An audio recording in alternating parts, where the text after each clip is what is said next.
What you gonna do, brother, when Jeff Townsend Media runs wild on you? Have you been searching for a podcast? Do you want to learn from some great content creators? Well, you've come to the right place. Indie Podcaster with your host, Jeff Townsend, the Indie Podcast Father.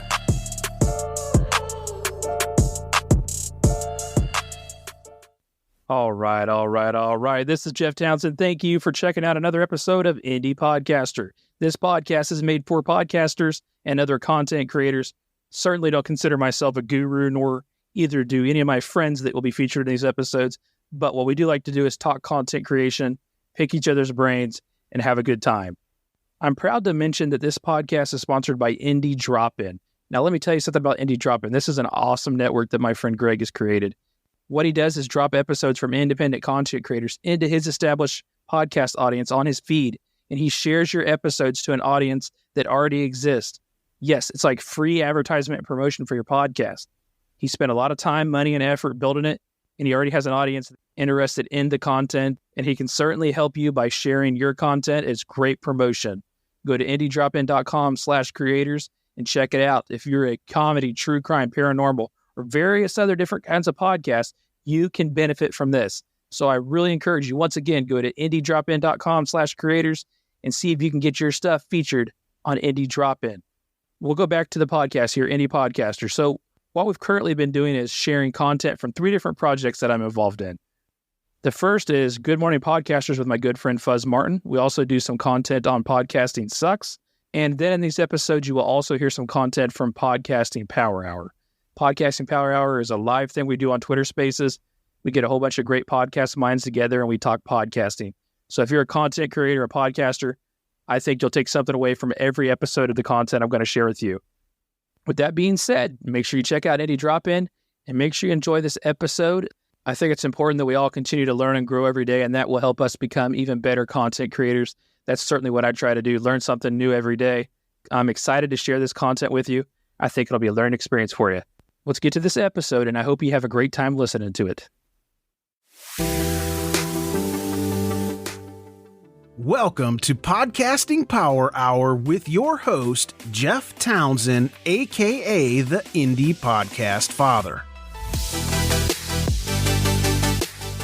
I'm your co-host, Greg, from Indie Drop-In Network. Podcasting Power Hour is recorded live every Monday at 9 p.m. Eastern Time on Twitter Spaces. Every week, an experienced panel of podcasters and other experts will tackle your podcasting questions. We will, of course, put links to all of our guests and any relevant information in the show notes. All right, let's get this party started. Welcome to Podcasting Power Hour. I can't believe it's August already. Let's bring the heat. I am Jeff Townsend, the host of this space, and of course, COVID-19 positive. I feel like shit. I'll describe to you how I feel. You know how when you step in dog shit and wet grass, it's like a terrible feeling? That's how I feel right now. But we're still going to keep it together here and do this. Of course, helping me is old Greg from Indie Ben, and he has a million other podcasts. How you doing, Greg? I'm doing great. I mean, it's nice to hear you're positive about something because lately you've been very negative. Wow. Okay. And also helping out the most hated man in podcasting, Tanny Campbell. God, please start calling me Tanny. I would love that. Hey, Jeff, I'm sorry you're not feeling good, man. Oh, it's okay. I'm just glad to be here. Of course, Jim Mallard also is with us. He's been podcasting for the Mallard Report for about 11 years. I was lucky enough to be on the podcast last week. I'm sure there were millions of downloads, Jim. Well, the podcast hasn't came out yet, but when it does, I'll be sure to tell you. And your description also sounds like how you look, so it's all good. Oh my God. Dang. Why are we all so fucking salty on Mondays? We should do this on Thursdays when we're all tired. Well, normally, Tanner, Jeff is all over you, so it's our chance to get to him when he's weak. That's right. He's limping. Get him. Jen from J Vision Advertising and Marketing. She deals with some pretty decent high-level clients. She's going to take the time and join us tonight. I know she likes talking marketing and advertising. So thank you, Jen. Thank you, Jeff. Hi, everyone. Happy to be here. And of course, last but certainly not least, he's the Hall of Famer. The ladies call him DJ, but I call him Uncle Dave Jackson. Thanks for joining us, man. Is it like bring your own nickname night or something? Uncle Dave. I do like Tanny. That's got a nice ring to it, but happy to be here. Just be happy it wasn't Deej. Deej. Do the ladies actually call you DJ though? Now I must know. I am a guy that literally has had I could bore us to death. I've had 8 million nicknames. DJ was in there as well as JD, Vedward, you name it. People have called me many very strange things. Wait, did you have a lot of dyslexic friends? Why was JD in there? JD, I got hired at a place that had 4 other Daves. So we already had like Dave, Davey, and David. And they're like, crap. And then we hired another Dave. And they're like, do you have any nicknames? And I go, my last job, they called me Jam and Dave. They go, that's too long. You're JD. And I was like, okay. So that's kind of how it, my brother used to knowing that now. Well, he was right. He bored us to death. I did. Yeah. Dave, I'm asleep already. Dang it. He recalls his first day at Libsyn. That's it. Anyways, the man of the hour is going to help us tonight and talk some marketing. The podcast marketing guy, Jason Falls. Thanks for joining us, man. Hey, thanks for having me. I'm excited to be here. I've tried to come in on a couple other calls, and Monday nights are just terrible for me. So this is actually my first Power Hour. It will not be my last, I'm sure. You're busy watching wrestling, right? During this time? Yeah. Wrestling and cockfighting, man. That's the big thing here. You got your sipping whiskey with you? Actually, I do. I topped off. I'm going a little old school here. A little tailgate party. I've topped off my very large stadium cup of diet soda with a little Knob Creek. So I'm feeling pretty good. Wow. All right. In the meantime, if you have anything you want to discuss or questions, go ahead and request to speak. We'll go ahead and get things going with Jason.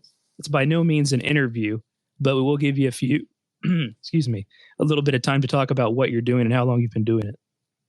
Well, sure. And, thanks for that opportunity. So I have been in the, digital social media space for 20 years or so. I'm a PR guy by trade. I was working at an ad agency in 2005 and happened to know blogging and social networking sites just because I played on them, for fun, and had clients clamoring and saying, well, we want you to do that for us. And so I kind of walked into a second phase of my career.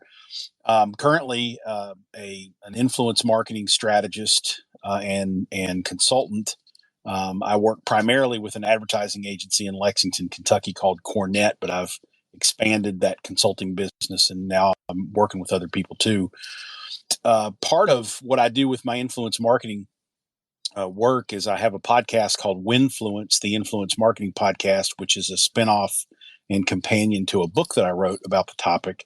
I have a slightly different take on influence marketing, which is probably less important for the conversation here.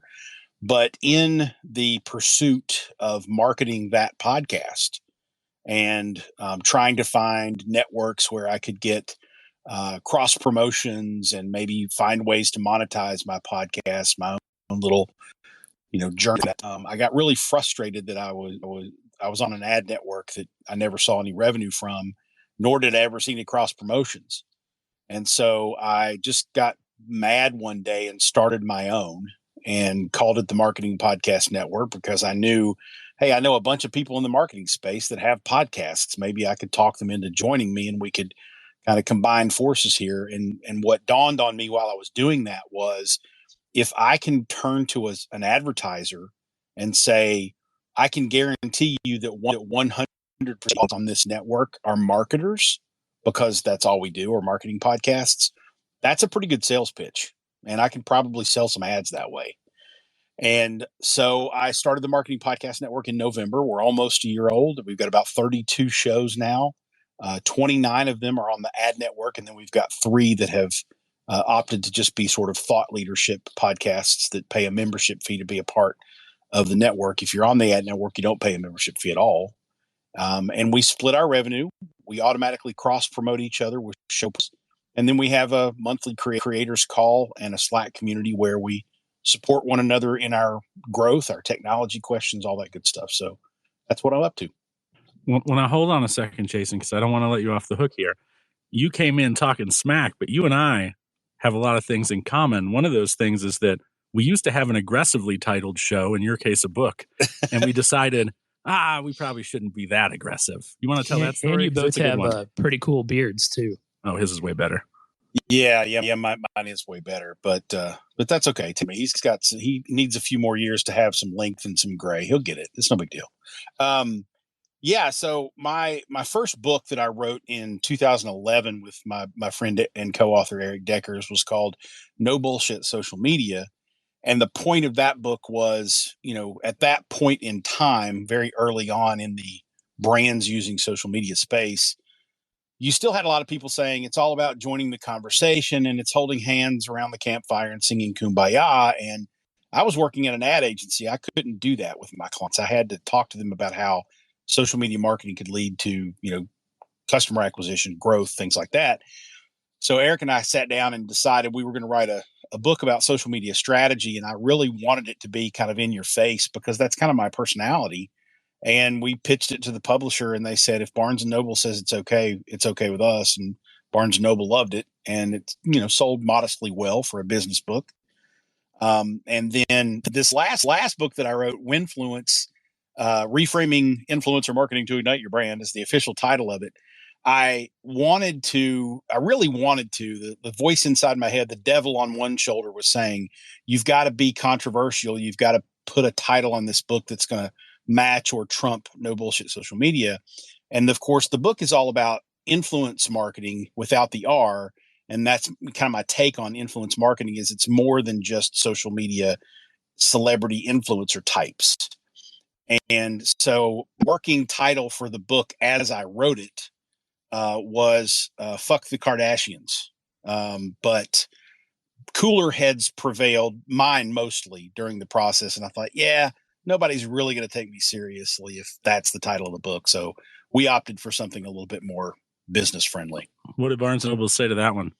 Well, we didn't even pitch it to him. I made the decision to pull that title before we ever got to the point of trying to promote it to anyone. I said, I'm a little older. I'm a little wiser. I know that that's going to turn a lot of people off. So I backed off of it. I would buy 2 copies of that book. Well, my whole goal, I told Tanner this a couple weeks ago, we had tacos and burritos together in Denver. And I told him this, that my whole goal with that title was to get Kanye to tweet "fuck Jason Falls," and I thought if I do that, I can retire. I'm done. That's all I need to do. If only you'd known that NFTs were going to be a thing, you could have minted that. You'd be a millionaire by now. Exactly. I was going to say if you could have got it shrink wrapped in a black bound book, so nobody would have had to buy it to see it was on the inside, you could have probably sold a couple million copies of it. That's true. I could have. That would have been great. If anybody listening has any questions or something they want to discuss, feel free and request the mic. We'll let Greg and Tanner kick it off as I'm quickly losing my voice here. I got the vid. Why don't we let Jen's got her hand up? Why don't we let Jen ask? Go ahead, Jen. Oh, hi. Sorry.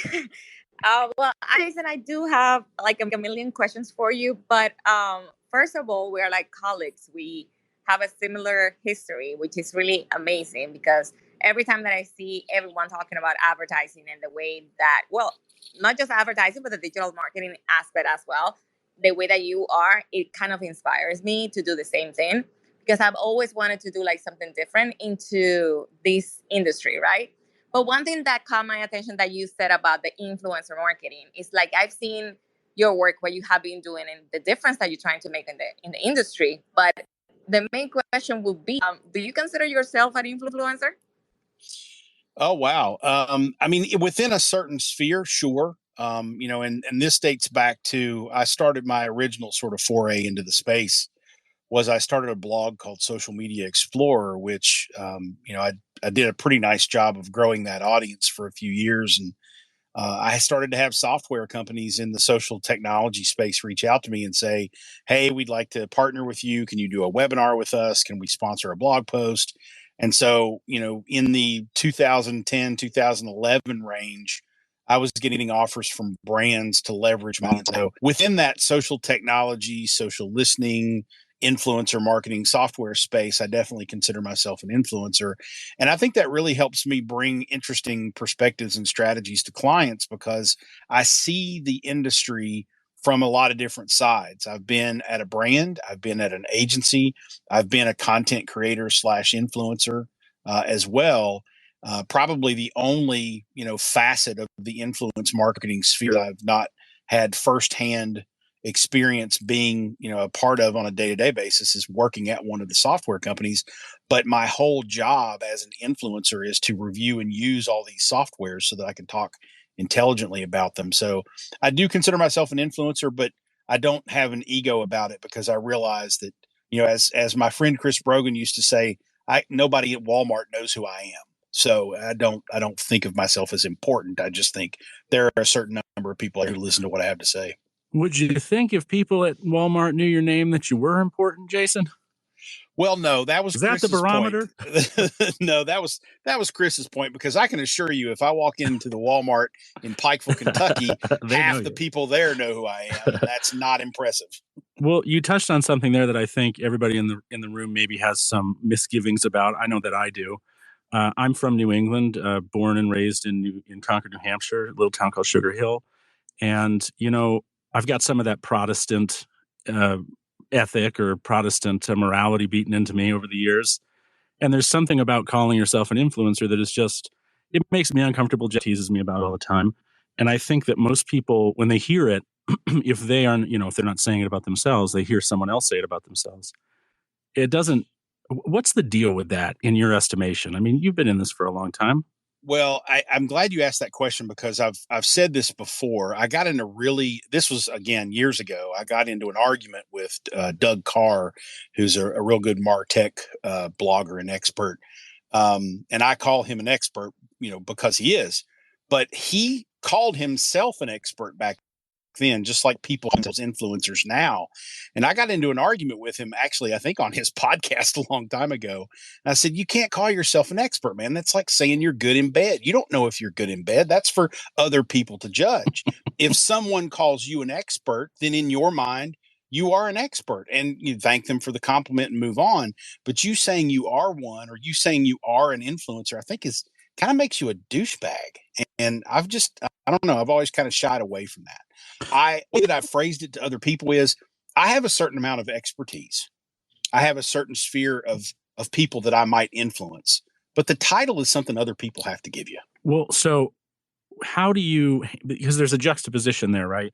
You talk about influencer marketing with people whom maybe you are trying to convince to become influencers. So when they feel uncomfortable about it, how do you get over that hump? Because I imagine that might be a little bit of an awkward conversation, especially the more stoic or reserved the person is about that sort of thing. Well, the good fortune that I have in working with, creators is kind of the new phrase we're trying to use to identify them, is that almost every single one of them has a disproportionately large ego. And so they are going to call themselves an influencer, and they are going to, put on the pomp and circumstance that, they have hundreds of thousands of minions just waiting for their every, post or word or picture or reel or whatever. So I don't have to deal with the humility a whole lot on this side of the aisle, unfortunately. But at the same time, I have had some, what I would consider either micro influencers or some people who are thought leaders within like B2B industries that they don't have big Instagram accounts. They don't have a huge following on Twitter. And I say, hey, I'd like to partner with you on this. And I have a budget. I'd love to pay you to collaborate with this client of mine to create content. And they look at me, or they act like, what are you talking about? Like, this is not something I do. And then I just illustrate the point. You have an impact on the audience that my client is trying to reach. Let me help you monetize, at least in this one instance. But then I can also, just because I'm a nice guy and I like to see people succeed, I can also give you some tips on how you could better position yourself and your personal brand to do this more so that you can have a nice little side hustle. And so, typically they love that. So you recognize them as influential in their space, whatever it is. It's just when they say it about themselves, that's the thing that's Yeah, I mean, if someone introduces themselves to you as an influencer, proceed with caution. I actually noticed earlier this week that anybody who has what kind of profile do I have, Jason? A creator profile, I guess, or a business profile here on Twitter? Yes. It gives you like a category of things you can select from, and influencer is now one of the selections. And I thought that was odd. Yeah, well, I guess that's the social networks, sort of pandering to that crowd because, whether it's Twitter or, Instagram, Facebook, Meta, whatever you want to call that conglomeration, TikTok, they're all trying to, bring those content creators in because those content creators help make their sites stick. But unfortunately, it's a little bit of a trap because they're trying to bring all those content creators in and have them identify themselves as quote unquote influencers so that they can lay all sorts of, fees and limit access to that person with brands by doing the, brand collaborations officially and whatnot. So it's a little bit of a mixed bag right now on how the social networks are identifying these people, because I think there's some risk there for the content creator to dive too deeply into that. But at the same time, we're in the wild, wild west here. And so the social networks are going to always try to figure out how they can monetize anything to feed their shareholders what they want to see. And to date, content creators / influencers who are, getting brand deals and making money outside of those platforms. Well, Mark Zuckerberg doesn't get his cut of that. And so I think they're doing more and more things to tighten the screws and make it harder for brands to partner with collaborators without officially going through the social networks. There's always a bigger fish trying to get theirs. Oh, yeah. Well, okay. So, I'm sorry. Go ahead, Greg. I thought you just said no in the back channel. My bad. I was saying no to Jeff, not to you, Tanny. So I wanted to kind of roll this back to podcasting a little bit and just remind everybody down in the audience that if you have a question for Jason or for anyone up here in the panel, feel free to request to speak. But Jason, I heard some angst in your kind of description of how you monetized your original podcast. You were on network and didn't get any money and had to kind of do it yourself. Can you walk us through the other side of the equation of actually acquiring listeners? Did you find that easy, hard? What was your strategy? Yeah, it's a great question. And it's hard for me to judge whether or not it was easy or hard because I always had a very realistic view of where I sit in the space. My podcast is not about marketing. My podcast is not about social media marketing. My podcast is about influencer marketing. And I kind of prescribe that it's, not about the content creator so much as it is the brand or the agency that's trying to figure out how to do this. So that is so very niche and so very limiting to how big the audience really is. So I never really sort of judged whether or not this was easy or hard. I knew it was going to be a tough row to hoe. But because of my background in marketing and my background certainly in organic and social media content, I knew that I was going to publish every episode on my blog.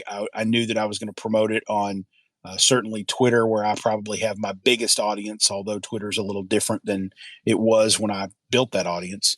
I was going to promote it certainly on Facebook. I was going to promote it on LinkedIn was my primary place because that's where, businesses talk to other businesses. So that was a better place for me to promote it. I did experiment with some, short, runs at podcast advertising and things like that when I was first getting started. But the primary, mechanism for me to promote my podcast was the same mechanism I used to promote my book, which was I pitched the hell out of myself to be guests on other podcasts. And I probably got the first 500 or so regular listeners / downloads per month or week or whatever by simply just going to be a guest on all my friends' shows and talking about the concept of Winfluence and talking about the book. And so it really is getting yourself out there in front of people who already listen to podcasts. It sounds like your niche, though, is the enabler of that, right? Because you have something very specific to pitch to other podcasts to talk about.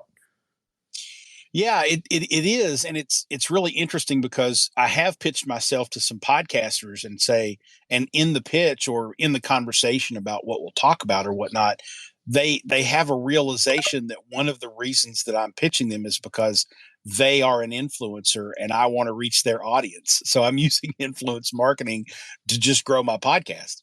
And it's been surprising to me how many podcasters I've talked to about this over the last couple of years who never in a million years would have put themselves into the category of an influencer or quote unquote influential. And I'm like, dude, you've got a captivated audience that listens to you on a regular basis. You're a better influencer than most people on Instagram because people literally hang on your every word and listen to what you say. And so you're right. It is a little bit of a weird kind of dichotomy and contradiction in how either I achieved what I did with growing my podcast, but it was really just kind of implementing the strategies that I had put in the book and was working with clients around. Awesome. Well, it looks like we have a new speaker request, the Bromingos podcast. Awesome. Yes. Speak up. Ask your question. We're here for you. Good evening, everybody. Everybody hear me okay? Yeah. You sound great. Okay, great. First of all, Jeff, good to see you, buddy. Hope you feel better from COVID. Second of all, thank you guys for allowing me to speak. Third, so I have two podcasts. One of them, of course, is the Bromigos podcast, which I do with a few other guys. 69 Whiskey, my other podcast, is a very different show entirely. The content is different. I'm trying to find different but similar ways to market the two of them just to see if I can streamline it a little bit better.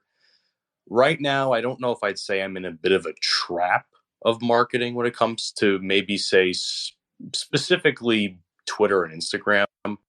I kind of try and market them the same, but technically, well, how I do it is I use a lot of hashtags within my actual caption just to push it out there because I figured the more hashtags you have, or at least relevant hashtags, it kind of helps you. In addition to that, for instance, the podcast account I'm on right now, Bromigos, every time we have a new episode, during the recordings that we do, I post a behind the scenes clip, so to speak, of a soundbite that's going to end up on the episode, but kind of gives you a behind the scenes look of what it kind of looks like as we talk. So I'm not sure, because I've done different things from creating quote unquote thumbnails to put in the tweet as an idea of what the episode's going to be about, along with some directories where you can find the show. I've done the behind the scenes clips. I'm trying to do different things. I'm just curious to know maybe what I can do better in this sense, because it is two different shows and it's two different ways of marketing.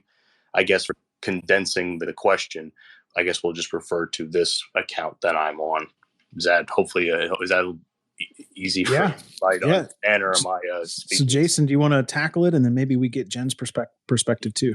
Yeah, sure. I'll jump in and just kind of as a follow on to what I was, sort of talking about earlier. I think one thing that you didn't mention that I hope you're either doing or you will soon do is, pitch yourself to be a guest on other podcasts, work your pilot, and, obviously you want to pitch yourself or you want to be a guest on podcasts that have similar audiences and or similar subject matter. And I know that, for Bromigos, it looks like it's more just, some friends sitting around chatting. Well, hell, there's, 1,000 of those out there. So it's about making those connections and saying, hey, if my audience would really like your podcast and your audience would really like my podcast, maybe we, trade that kind of out. One of the things that I try to encourage the podcasters on the Marketing Podcast Network to do is, try to be a guest on everybody else, because that just expands the reach of who you are, which can grow your listenership. But I've also been encouraging them to do feed drops and say, hey, I really want you to get to know this other show on the Marketing Podcast Network. I did that not too long ago with Sarah Panus is one of our marketers, one of our podcasters, and she does a show called Marketing with Empathy. And I just really like her perspective. It's not my perspective. It's not the kind of topic that I would necessarily tackle, but she did an episode that was relevant to influencer marketing. So I, basically just, sent her a message and said, hey, I'm going to steal your show and drop it in my feed to promote you. And I did that. So I would encourage you to do those two things. Think about being a guest on somebody else's podcast. And then when you get a really good relationship with some folks, maybe suggest a feed drop swap and promote yourself that way. Yeah, so it's funny you mentioned that. On my other account, we've done that quite a bit. We're definitely going to try and do that more. It's just, schedules and, everything kind of goes into, trying to get us together to make that sort of thing happen. Otherwise, I would just be by myself, and I can try and be as entertaining as I can, but I always like to have another member of either of my shows, join me, obviously. Sure. So I definitely see where you're coming from on that. I definitely am trying to utilize that more. It's just, like I said, scheduling. Yeah, I mean, I totally agree with that. I have quite a few friends who I've met over the last year or so of me podcasting in general. We've been on their shows, and there was a time where we were doing so many shows, and even when one of my other podcasts took a break, I was basically what I like to call whoring myself out to be on other people's shows just to keep myself busy and also promote that show while it was on break. So it's definitely something that works because we still saw numbers from it. So yeah, I do appreciate that feedback. Jen, do you have a perspective on this? Sorry, Jason. Well, yes, I actually do agree with Jason in the part that you need to do some collaborations and actually participate in different type of networking events, like related to your niche. But there's one thing that you mentioned that you feel like kind of on a trap when it comes to the marketing strategy that you're using because it's two different podcasts, and I get it's different strategies. But there's one thing that a lot of people keep forgetting, and it's that advertising is a long-term commitment, like especially when it comes to brand awareness, and it's something that down the road is going to be working, right? So you need to continue making it, basically to track that strategy that is working, what is not working, fixing it, but never stopping it, because a lot of people make the mistake to stop it before its journey ends, and that's when it hurts the most. And it may feel like you're not getting any out of it, but maybe it's because the length has not yet occurred and basically it's not what it's supposed to be. But when you reach that momentum that you keep doing the same thing, that you like feeling that you did everything, especially that you keep working on it, is when you're going to see that result. So do not give up on it. Just making sure that you are adding that strategy that you need and making sure that the strategy that you're using is actually working, that you're seeing some results or somehow that you're moving forward to it. So, Jason, Jen, question for both of you. I'm going to start with a little bit of a story. Tell a story. Sorry, I'm a storyteller. When I was in my late 20s, I took my first job as a marketing director at a dentist office called Spodak Dental. It's not exactly your normal dental office. If you look up Spodak Dental, your jaw will probably drop. Looks like it belongs in LA. It doesn't look like it belongs in Delray Beach, Florida. And there was a lot of effort around this marketing campaign, which was the branding and the marketing of our mascot, which was a tooth. And we would dress this tooth up in all kinds of different things, like hats. You'd have a surfboard, depending on what kind, if it was Cancer Awareness Month or something. There was always some kind of campaign that was going out to promote the dental office with the tooth. And I remember that I felt for the entire time that I worked there that my job was very ridiculous. It really just circled around making a tooth look funnier every time the tooth appeared anywhere on social media. But it took up a lot of my time. And all it was a stupid tooth for a dentist office. And so when a host of the Bromigos here came up to stage and asked that question, he says, I'm trying to market 2 podcasts. I know how much marketing can go into a single podcast. How reasonable is it? And you just said this, Jen, how much effort, it's an ongoing effort, advertising and marketing. How reasonable is it for an independent podcaster with no team other than perhaps a co-host to believe that they can do a good job marketing and advertising 2 separate shows, 3 separate shows, 4 separate shows? How can they expect to be successful at that? And do either of you have any tips on how they can be? Jen, you want to start? I mean, you can go ahead. No worries. Okay. So it's an interesting question. And for the, as you framed it, for the independent podcaster who doesn't have a lot of help, it's an uphill battle, that's for sure. The 2 things that kind of popped into my mind there are, you obviously, if you don't have a lot of capital to invest in paid advertising, it's that, grind it out, slow burn of networking, being a guest on podcasts, all that kind of stuff. and you only have so many hours in a day. So I think what you have to do is just prioritize your time, prioritize the time every day or every week you're going to spend on each show. And then, go where, fish where the fish are. If you see traction with one show, not to necessarily pull yourself away from the other, but when you start to see traction, pour gas on that fire. Ride that wave as long as it will go to get you closer to your goal or closer to a critical mass of listeners or revenue or whatever. And then try to make time to go back and revisit and keep plugging away at the other show. I think there has to be a line in the sand that you draw from a realism perspective to say, I only have so many hours in a day. I'm probably not monetizing any of these podcasts to the point to where they're paying my salary, my bills, etc. So I have to pay attention to my day job. I have to pay attention to my family, all that kind of stuff. You're going to have to prioritize it, but it really is prioritizing your time and dedicating. Maybe it's an hour a day, maybe it's a couple hours a week, whatever it is, dedicating the time to doing it and just be really repetitive and focused on toiling away at it. Eventually you'll get to a point to where you'll either see the success you want to see, or you'll realize this isn't going anywhere and I need to cut that, cord and move on to something else that I can focus on. What do you think, Jen? Well, just to add something in there, definitely you need to prioritize, but something that I always tell my clients, the first thing you need to do is that research to make sure that you know where your audience is, what to do, when to do it, and how to do it. If you don't know that part, you still don't know where your strategy is going to go. Even your business or your podcast, you don't know what is going to happen with it until you're like 100% sure that this is what you want to go, or this is the route. And just like Jason said, you need to know which one you want to go first, because that's the one that you actually enjoy the most, first of all, and it's giving you the more results to it. Once you start with that channel, it's like when you have like a multiple pages on social media. You don't know which one to go, because at the same time, it's a lot of work. A lot of people don't say it, and you're supposed to be in every single social media, but it's a lot of work, and you're not going to have all the time to do it and to work on it.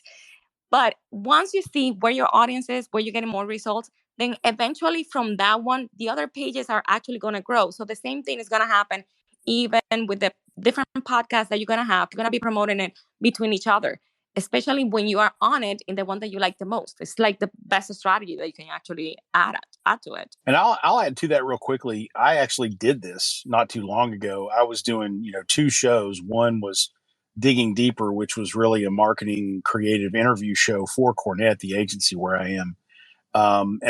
It was a live stream show, so there was a lot more work that went into it because Winfluence, the other podcast I do, is really audio only. But it was a live stream show that we did, streamed on a bunch of different networks. It was weekly.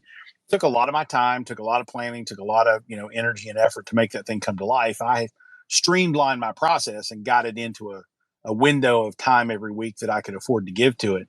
And it was for the agency. The goal was new business. We were trying to attract people to pay more attention to Cornett and get some guests on that maybe we could start relationships with. And it was modestly successful. We were able to get a lot of brands' attention because of that show. But after a while, it just got to be, it got to be work. And Christy Heiler, the owner and president of Cornett, my boss, and I sat down one day. We're just having a conversation about it. And we both agreed, let's put it on hiatus. Let's give it a month or two. And if we really feel the desire to get back at it, we will. If not, it's okay if we don't do another episode. So it's still on this like extended hiatus, and that free time that has been opened up because I'm not committing the time to Digging Deeper anymore.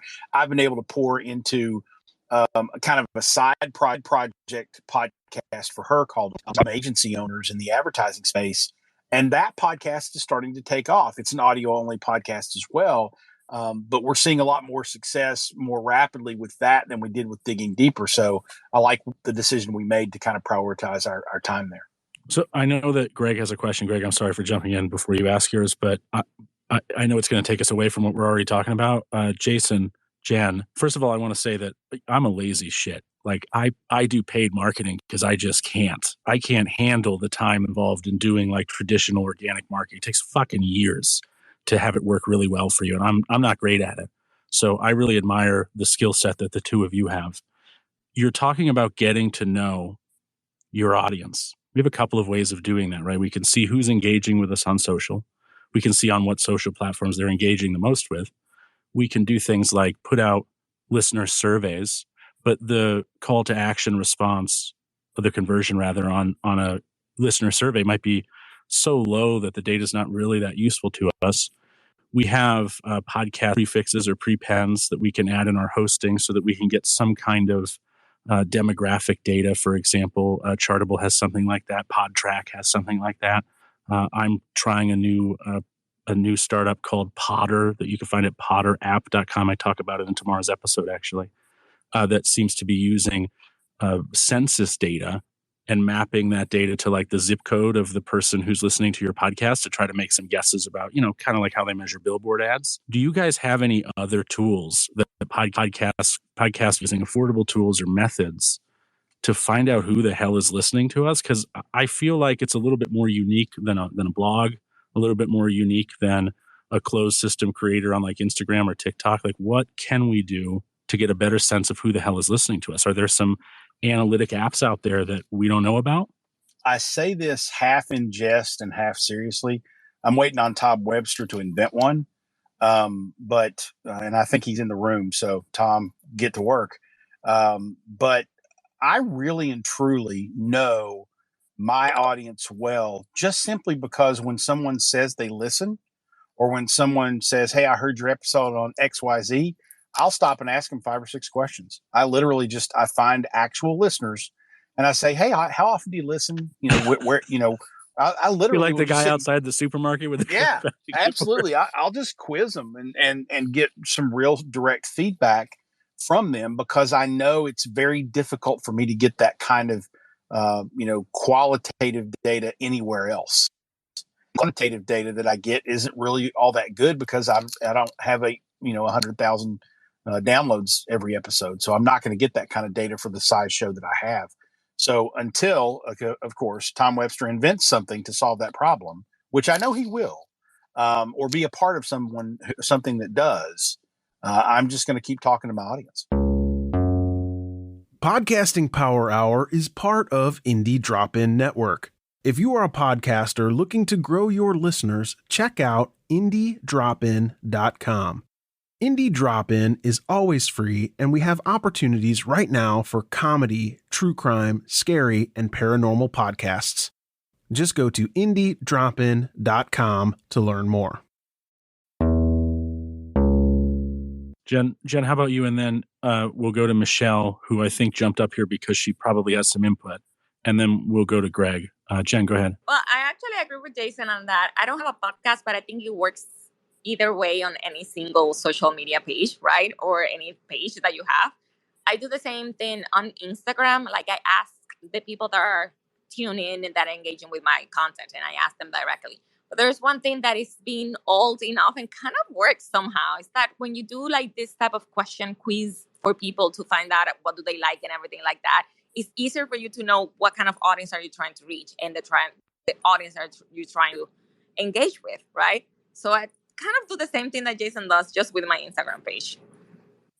Michelle, did you jump up here because you had some input? I do. I always feel like I have a different take on marketing, but I always think about when people don't necessarily have the funds or for whatever reason to invest in marketing. And one of the things that I've done is I'm very intentional about the different projects that I say yes to that will grow my brand in general. It's not just the content of the podcast. It's like who knows what you're doing and what you're working on. So I'll give a couple of examples.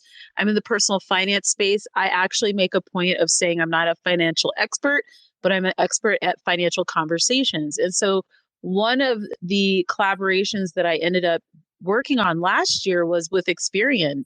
And they found me because of my little show. They were going to work with a rapper on a project, and the rapper didn't work out. And so because I'd been working with them on something else, like in the freelance space, they were like, "Hey, would you be interested in doing this credit series?" And I was like, "Yes." And so I ended up getting paid quite well and flown out and whatever. And now I have this content on their website that is out there in the world. And a lot of people have seen it and shown it and that kind of thing. Projects that I work on are picked with the intention of not only getting paid, but for backlinking to my website. Like, it's a whole ecosystem that I'm thinking of. So when people talk about like marketing their show, I feel like they should have a broader vision around what that looks like.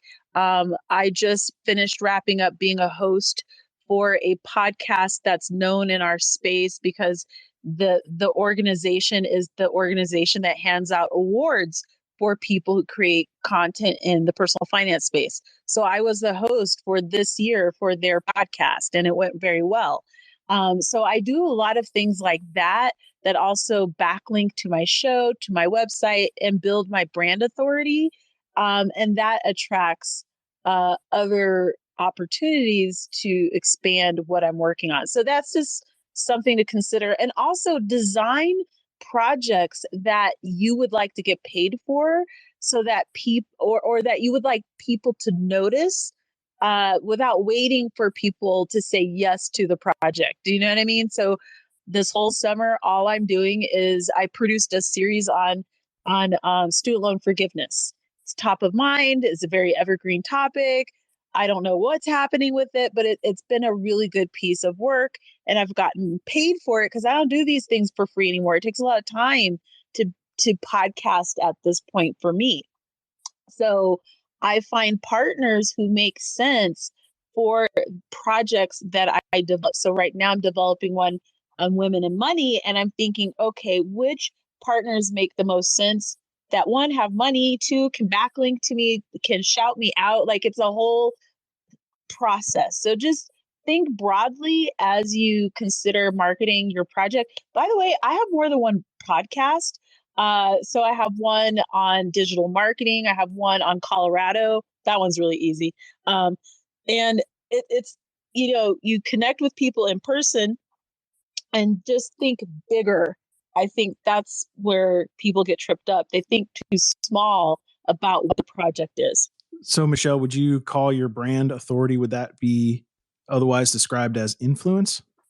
I'm not falling for that. So I'm glad that you brought up that you do multiple podcasts, because, I have an opinion on multiple podcasts, and, it's really not for the hobbyist. This opinion is really not for the hobbyist because, you can do whatever you want. But I think it's very, very hard to have more than one podcast if you want it to be really successful.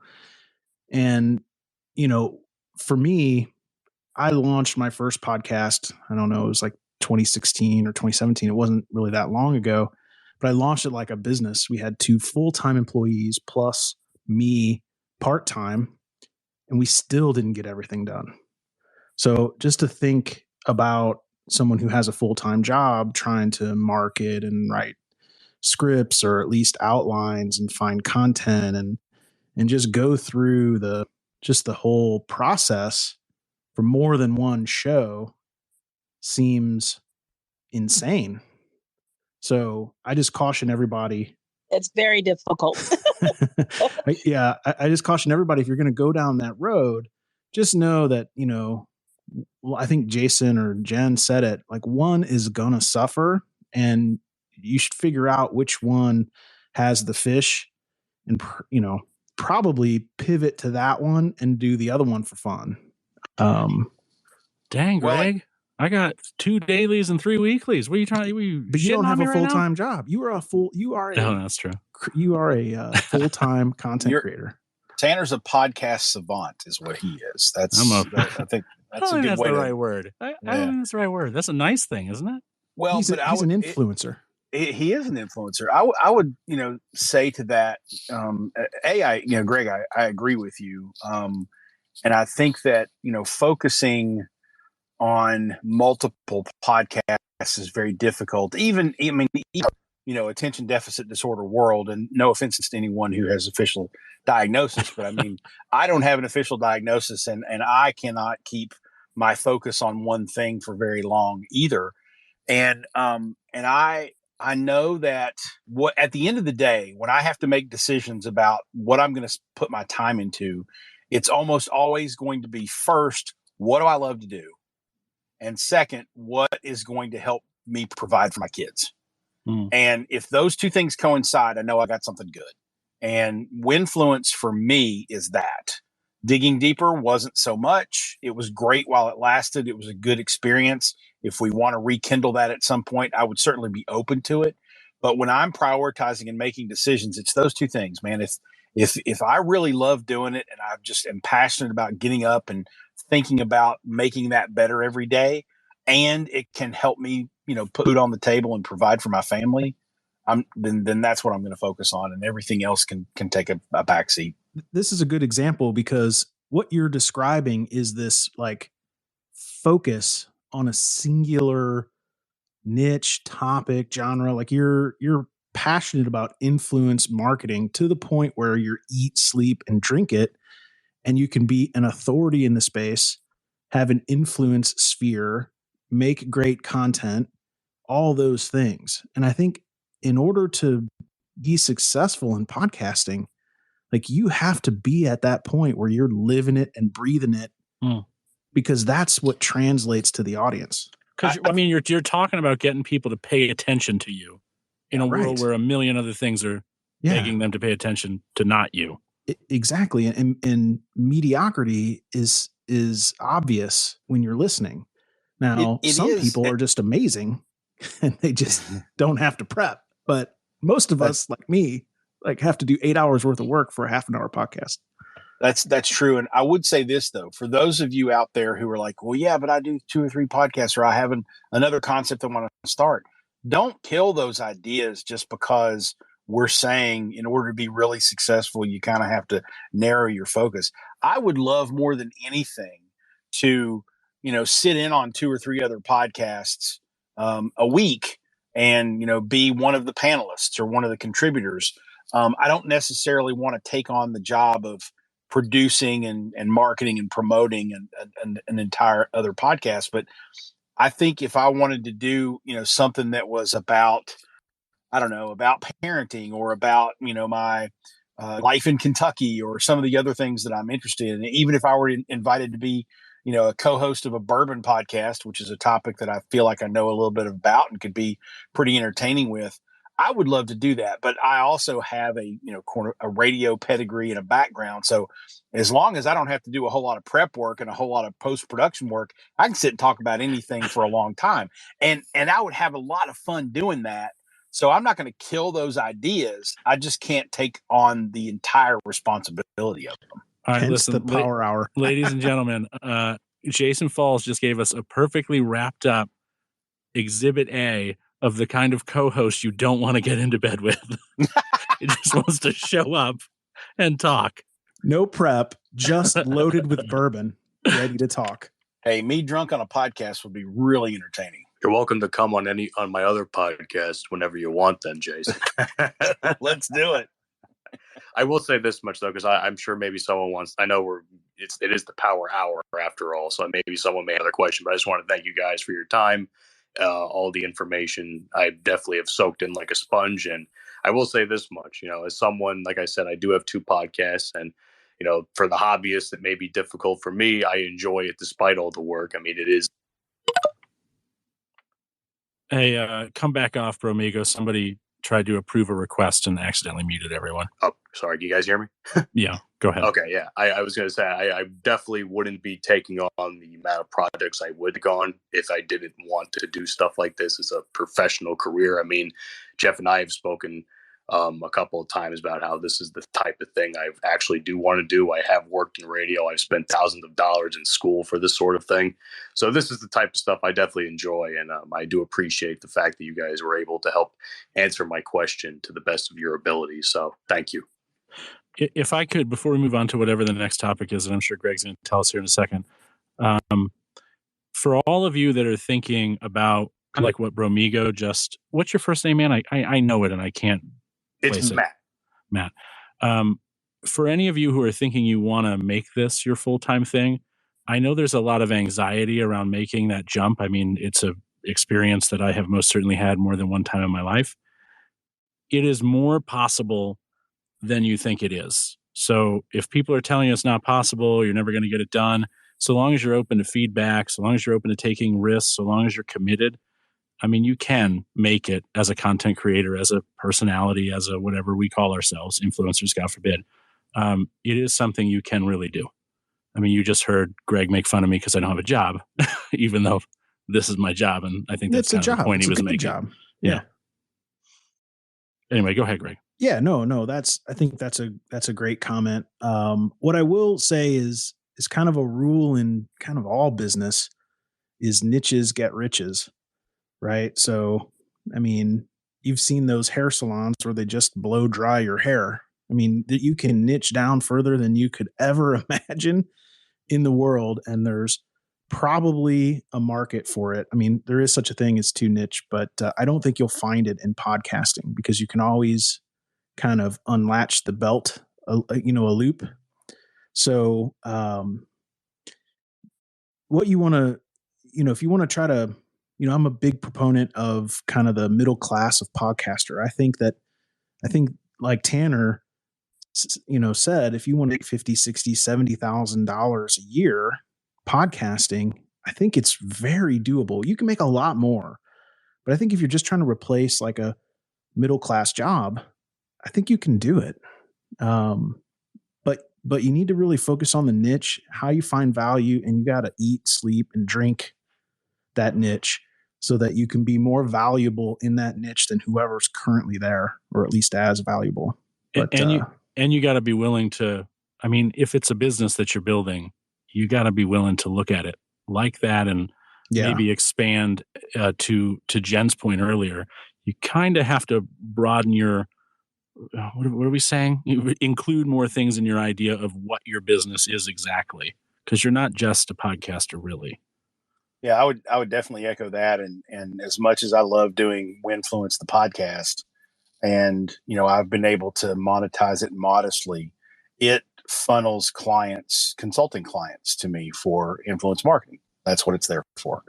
And it's a lead generation source.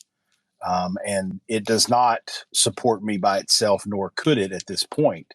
But hopefully, 5 years from now, maybe it's a lot bigger and a lot more well monetized. And maybe I can stop doing as much consulting work. But until then, it's always going to serve the purpose of feeding those other revenue streams that I've got out there. Yeah. And it doesn't have to be like, if anybody in this room was just like moaned because Jason was like consulting clients, and you're like, I'm not a fucking consultancy. I can't get any consultant clients.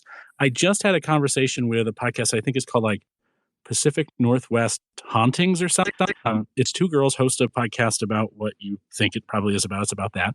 And they were having a hard time monetizing. They couldn't come with ideas to like, oh, we have a Patreon. It's not working that well. It's not that much money. I said, why don't you start like a private once a month live ghost reading, and you sell a $30 t-shirt, and that t-shirt promotes the live reading and acts as their ticket into the readings for like a year. So they get in there. It's no work for you. It's like one thing a month you do for like an hour. You get to talk to all your people. They all come into a live Zoom. You tell a couple of ghost stories, like sitting around a campfire, right? And then as that first year's up and that those t-shirt sales end, then it's a monthly fee or something. Like, think outside the box a little bit. Don't just limit yourself to Patreon or to like occasional swag purchases. Like, think about how you can leverage these things for ongoing income. Thanks, Jim. Jim just wrote it down. He's like, yeah. I'm paranormal. Yeah. Just see, I'm paranormal.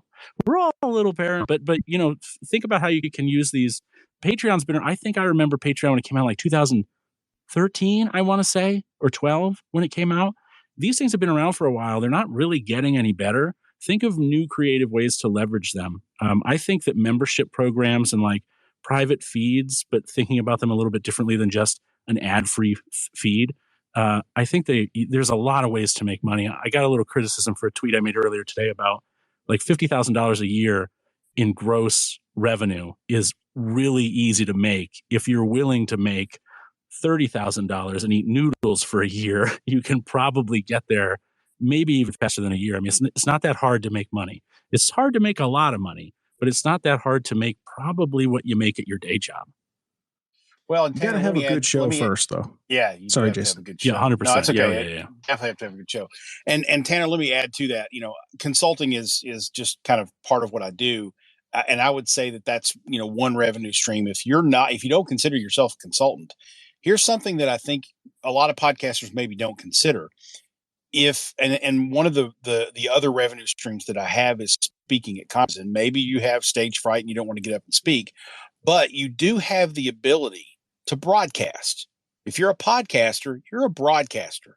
And so you could MC an award show. You could, be the host of a conference or an event, especially in your niche. If for the young ladies that do the paranormal haunting podcast, there are conventions, there are events, there are things that they could get involved with as broadcasters, as hosts, as MCs, and that can be a way to monetize what you do too. So again, just think about what value you can bring to your audience and or other businesses in your niche, and that can help open up some revenue streams as well.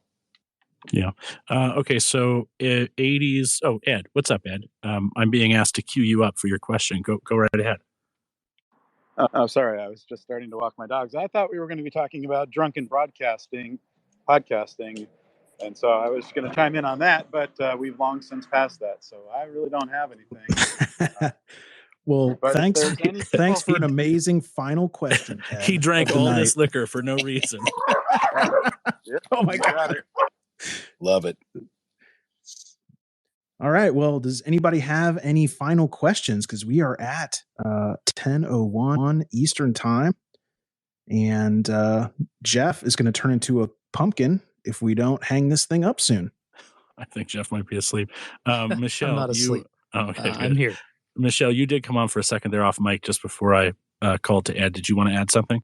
No, I don't have anything to add other than if you love talking about 80s movies and you love to drink tequila or scotch, look me up because I do those things before I broadcast every week myself. I wanted to say that there are so many freaking ways you can monetize. Ironically, I just did MC an event last weekend. It was a virtual event. I get paid to freelance, brand collaborations. Like there's just so many ways to make money podcasting. I think it's just being clear what works for you, being open to what's possible, affiliate marketing. I do think you need a website though, but there's just, it's like the limit is your imagination basically, because we're in a creative space. So that's something to think about, and being bold enough to connect with other people when you have a cool idea that you would like to bring to life and get paid for. Yeah, you kind of got to get this. I know Gary Vee's I guess Gary Vee's a little bit like me or vice versa. We're a little aggressive unnecessarily. You have to kind of get this fuck whether or not you think I can do this attitude when people, kind of tell you you're not going to be able to make a living with your podcast or that's a stupid idea. Like, I imagine anybody who's ever accomplished anything in history was told by so many fucking people that it was never going to work. Like the Wright brothers were like, we're going to fly like birds. And people are like, what the fuck are you going to do? You're not going to do that. That's the dumbest thing I've ever heard of. And that's a really extreme example, but it happens all the time. Gary Vee talks about how your parents especially will hold you back because they love you. They care about you. They don't want to see you fail. And so they coddle you. You got to love those people, especially your parents, I guess. I don't have that relationship with my parents. I wonder why. But you have to have those people in your life. You have to love and respect them, but you also have to have enough strength to be like, hey, fuck you, mom and dad, and all my friends who don't want me to get hurt. I want to risk getting hurt because I want to fucking do something. I don't want to get off my soapbox now. Amen. Wow. No. Jason, do you have something to throw in there? No, I was Tanner's just soapbox? I was amening Tanner's soapbox. That's all. Amen. Oh, don't encourage him. You can't encourage him. I'm a piece of shit, guys. Nobody likes me. This is my only moment to shine. I like you, Tanner. I did. Only us. I All did your forget friends to are here. mention in the beginning. Did you guys see that feature is active down there where you can comment and chat during the space? We should have done that. You're right. Remind me to bring that up next week. But anyways, we'll move on to the closing thoughts here. I've certainly, although I'm losing my voice, have enjoyed this discussion. I know you just kind of had a closing thought there, Tanner, but do you have anything else? No, I just believe in yourself. I know that's kind of cliche, but expand your horizons. Think you're more than a podcaster. Your podcast is kind of like a handshake that introduces you to a whole ton of potential and opportunity. And if you look at it that way and you're willing to do more than just the podcast, and I'm not belittling people who just want to do a podcast, but if you're willing to do more than that, you can find, just like Michelle said, my fellow Coloradan, who is probably sweating her ass off today as badly as I was. It's like 98 here today. It was ridiculous. Michelle, what the hell's going on? The world's ending. If you're willing to do that, I mean, you can really make your own life. You can make it the way you want it. And I love seeing people do that. It's one of the reasons I show up on Twitter and talk shit to everybody. Mr. Mallard, your closing thoughts. My closing thought is I just want to thank Jason and Jen and Michelle for the information tonight. And it sounds like you just got to work hard and show up every day. Beautiful. Beautiful. Jay, your closing thoughts. And you were able to provide great information during this space. So thank you. No. Okay. There you are. I'm sorry. It's my kid. He's like talking to me right now. It's that time. No, I think this, as you know, this is a great conversation. And I think I have a million questions for Jason. So many things that we can actually talk about. But this was great. And I really hope everyone got something from my expertise. And I'm happy to be here. Thank you. See, right there's a good example. Either Jason just got a consulting client or Jen did. Michelle, anything else you want to throw on? My favorite Jackson. Speaking of Jackson, Dave Jackson had something come up, so we apologize for jumping out. Michelle's not speaking up, so we'll move on. No, I'm good. Well, you sounded crazy there. It's like demonic for a second. Greg. Oh, Greg, your closing thoughts. I really appreciate everyone coming to the space. I learned so much, and I really do think that your influence in a given category has a direct relationship to your monetization ability. So work on that, right? Michelle gave some tips. Jason gave some tips. Jen gave some tips. Soak it in and go out there and make some money. I believe in you. Beautiful. Jason, the guest of the hour, your closing thoughts. I really appreciate you guys having me, and love the conversation, all the smarts that was brought to the table here tonight. It was great to hear and great to see. And, Greg almost kind of stole my thunder there, because my closing thought is, you all have influence over a certain number of people, whether it's your listeners, whether it's, your community, your family, your friends. Just keep nurturing that. And because it's valuable, whether or not you wind up making money from that influence or not, or just being the person who gives good advice or good thoughts on what keep working at it. It's very rewarding in the end. Absolutely. Well, I do want to take a second to thank everybody that's listening and the people that continue to listen every week. We hope that you come back next week and every other Monday at 9 p.m. Eastern for Podcasting Power Hour. I think that the message delivered tonight is keep being you, being great, and don't litter. Definitely that one. Don't litter. You bastards. It's too hot in Colorado for Tanner. Quit throwing your shit out the window. Yeah. I don't get a final thought. Ed, you already plugged yourself, Ed. What more do you want, man? Thank you for listening to the Podcasting Power Hour. Everyone is free to participate on Twitter Spaces every Monday at 9 p.m. Eastern Time. To join, just follow Jeff at podcast_father or Greg at Indie Dropin. If you found this podcast helpful, go into your podcast app and write a quick review. Other podcasters will see it and know this show is worth listening to. Also, I'll put a few links in the show notes for ways you can support the show. I think by now you know we love our coffee. Have a great week. I was just going to say to the hobbyists who are on the fence about moving on to the next level, just do it, man. Tanner's kicked my ass a number of times over the last several months. Ever since I bought my URL for the podcast, even though I haven't published a new show in 2.5 weeks, the numbers for the show keep going up. I'm creating daily content for my website, and the views are going up. So just as they say, shit or get off the pot. So I want to thank Tanner for kicking me in the ass enough times to start moving towards the next level. All I heard there was Tanner was an ass. That's all I heard. So, yeah, some people need a hug to get started, and other people need somebody to yell at them. I'm the yeller. Come to me if you want to yelling, and go to Jim if you want a hug, a big supernatural hug. This Tanner is the podcast already world's- ended. None of this will Okay. make the final Well, cut, but nevertheless. Of course not. I'm chopping this right out. Okay, babyface to kayfabe. I don't like this new Jeff. Your brother's becoming my favorite Townsend.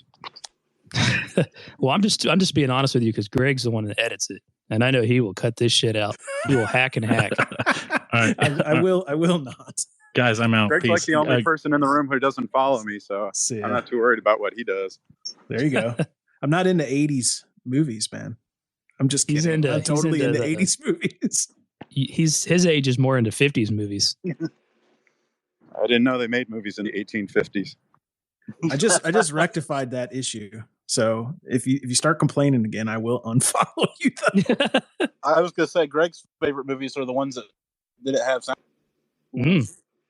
Yeah, because I add my own sound in the theater, so it's quite fun. Yeah, Greg doesn't go to theaters. That would require him to put on pants.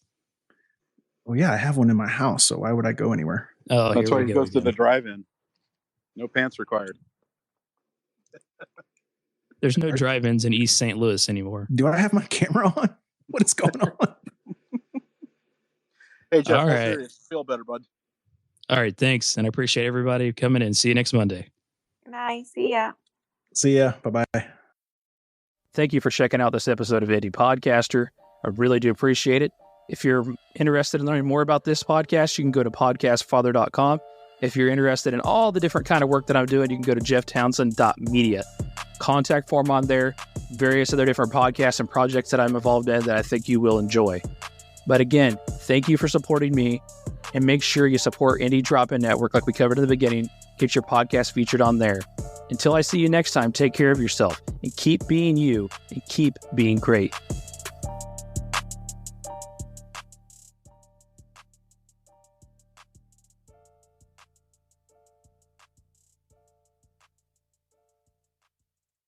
Jeff Townsend Media. CG, good night. And the question is, do I stay here? Will you be back? Are you gonna come back? Will you be back? Are you coming back?